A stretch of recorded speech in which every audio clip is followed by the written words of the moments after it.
Ladies and gentlemen, welcome back to the Goober Garage. First time viewers, welcome. Repeat viewers, thank you. Appreciate all of you very much. Today's the day. We are starting the video series on the original build of the Coronet. For those of you that don't know, those of you that already know, this is the CoroMonster. It is my 1959 Dodge Coronet on a 2004 Ram 2500 4x4 diesel drivetrain. I took this truck and this car and created this. So without further ado, no more delay. Those of you that watch the original videos have been waiting for this for 2 years. We're finally getting after it. Today's the day. Let's go. Build series, episode 1. Again, the frame. Let's get after it. Enjoy the video.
We've got this thing ready to roll the frame out from under so that we can cut it, shorten it, and then pull all the body mounts and get ready to do some welding, plasma cutting, and extra fabrication. So we're going to set you guys up and pull this frame out.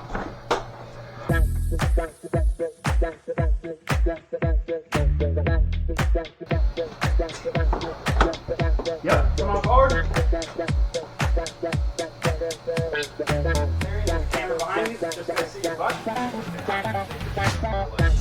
Squats.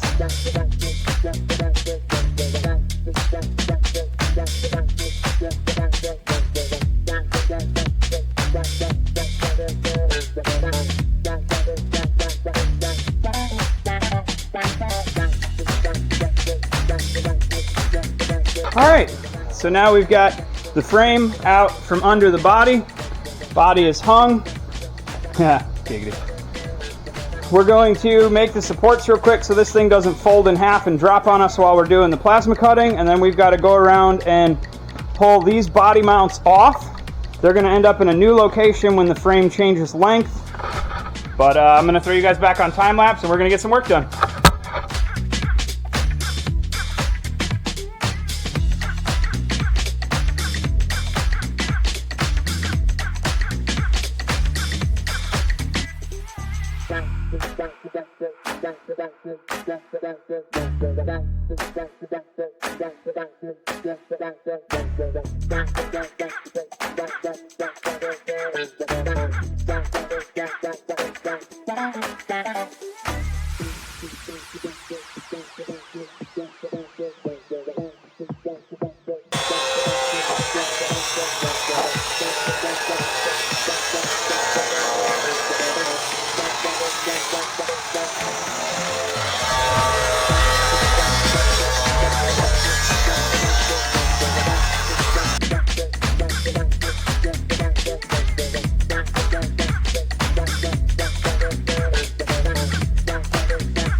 All right, so quick update. The 6-inch frame chop was the exact measurement that we needed, so it's marked here. I welded in the plug welds on top and bottom so that everything held in place. Rolled it into the location where it's going to be, set by the rear frame mounts. And now the front wheel is centered in the middle of the front wheel well, exactly where it's supposed to be. So that is awesome. Now I'm going to roll the frame back out, and the rear axle needs to come 9 inches forward so that that wheel is centered in that wheel well. I'm going to go ahead and toss the time lapse back on, roll this frame back out, weld out the middle section because that's done and ready. Then chop the brackets off in the rear, move the rear axle forward 9 inches after I take a bunch of measurements to make sure everything lands back where it's supposed to. Proper drive shaft angle, all that fun stuff. But it's time to do some fabrication. Let's make some sparks fly.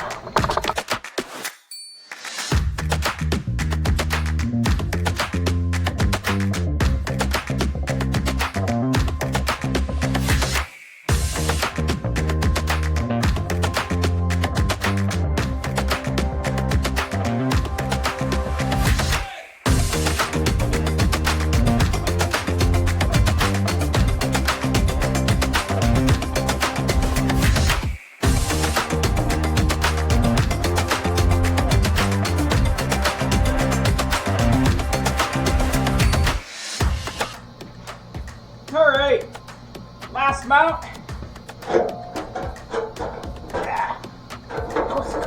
That easy, quick.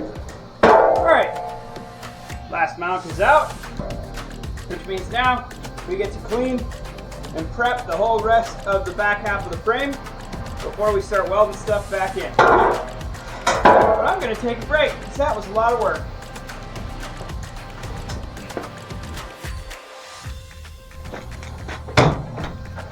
Now that that is out, we have the rear leaf mounts, the bump stops, the front leaf mounts, 2 sets of body mounts, and the shock mounts. Gonna get this all cleaned up. Gonna get the rear end put back into its new location. Get that all welded up, get it rolled back under the body, drop the body down and figure out where the body mounts line up. Get those welded into place, and we will have a body attached to a frame.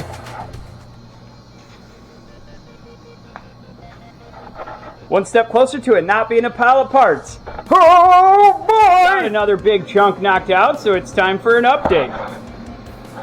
I went around and laid welds on all the cuts that we made in the frame, getting the brackets off. All the brackets ended up over here. And I've got a couple that I've already moved the rear bracket forward. It was here, and I moved it 9 inches forward, so this is its new location.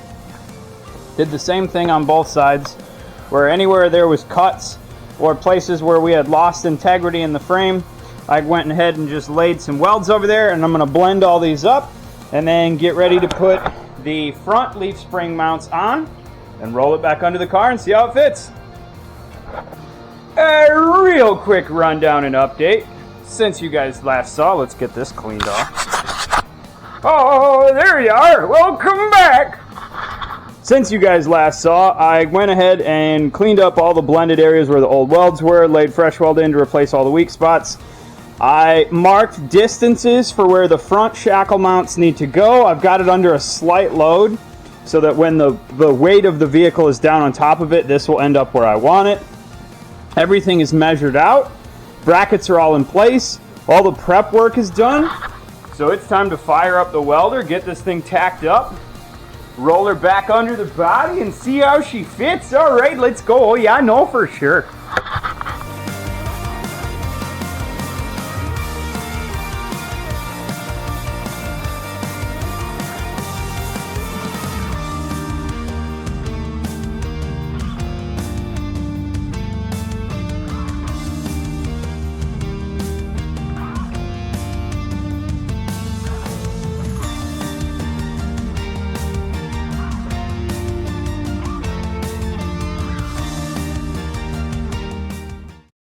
Now, what I didn't show in the clips when I was making this is how we actually relocated all of these body mounts and redid the slip joint. So this joint from the factory, the tube sections slide into each other. They're modular from Dodge. So what I was able to do was cut the old weld off of here, split it, put it back together to the right length, and then re-weld it. But more importantly, the body changed height, and the location of the body mounts all moved because the floor pans that I used from the Ram in the Coronet, so that I was able to have the full Ram's interior, and because the Coronet's floor pans were completely rotted out, meant I had to change where the body mounts were. So I had the body hanging, I rolled the frame underneath the body, I bolted all the body mounts to the frame, and then I tacked them all in place, lifted the body off, rolled the frame back out, and then fully welded everything. And that's the process that you guys just saw.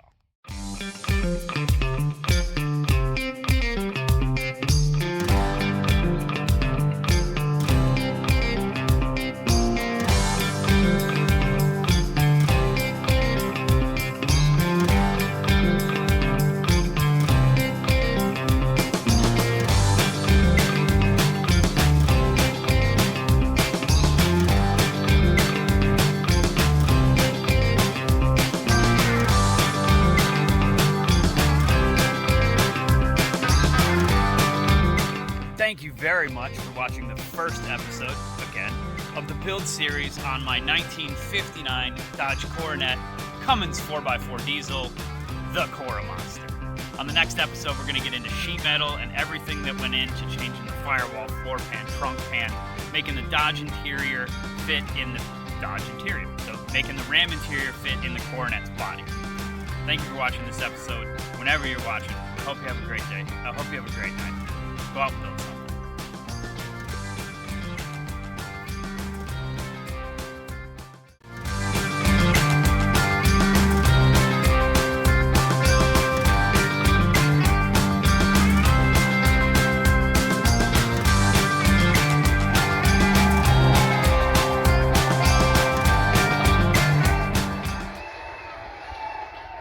I don't want no